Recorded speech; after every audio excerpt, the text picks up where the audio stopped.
Hello everyone, Dragon Kid here. Today is yet another video for the games Love Brush Chronicles or 时空中的绘羽人.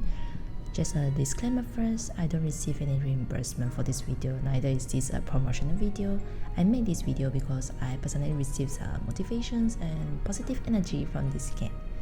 Aside from the gacha element and a few premium contents that requires extra money spending, many contents, particularly the main plot, is free to proceed in this game.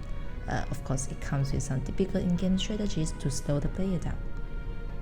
Of course, also to take note that Love Brush Chronicles is a gacha game, so being a mobile title, from time to time it might have some changes or purchase schemes that are not pleasing to everyone. Well, it's still a typical commercial product at its core. Nevertheless, I like the game for the story and characters. Not just the romanceable characters, but all the characters, including NPCs. An amazing thing is that all of the NPCs are voiced. Be it in the main plot or the card story or the event, they are always nicely to provide a good immersion experience when exploring the world of Love Brush Chronicles. If you are no strangers to visual novel game, then you know the joke that every time a character with portrait showing out, then the player will know that that character being somehow important because it costs money to have the portraits drawn. Yeah, the reality aspect sometimes really dim the suspense slightly, but still there are quite a number of NPCs in this game that are quite memorable, and I like that they blend in with each character role with their own roles.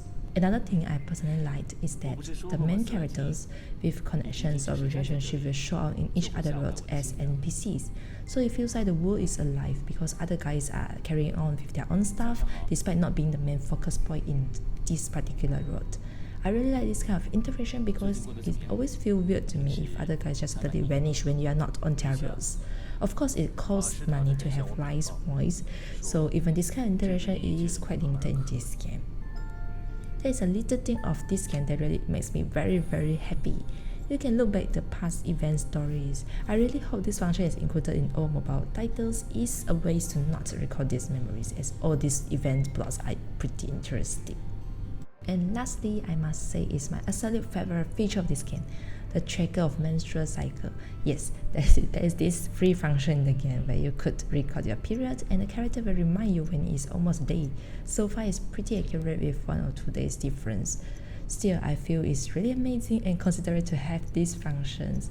And I think it's by this year that they add in some new voice lines pertaining to the period for all the 5 characters. So it's very heartwarming. Of course, the game operating person sometimes really makes some infuriating choices affecting players' benefits. It's really there are both reasons that I stay with this title. 23rd of October is its China server anniversary, and this year marks their 3rd anniversary. I started playing on last November, so I'm not getting bored of it as of now.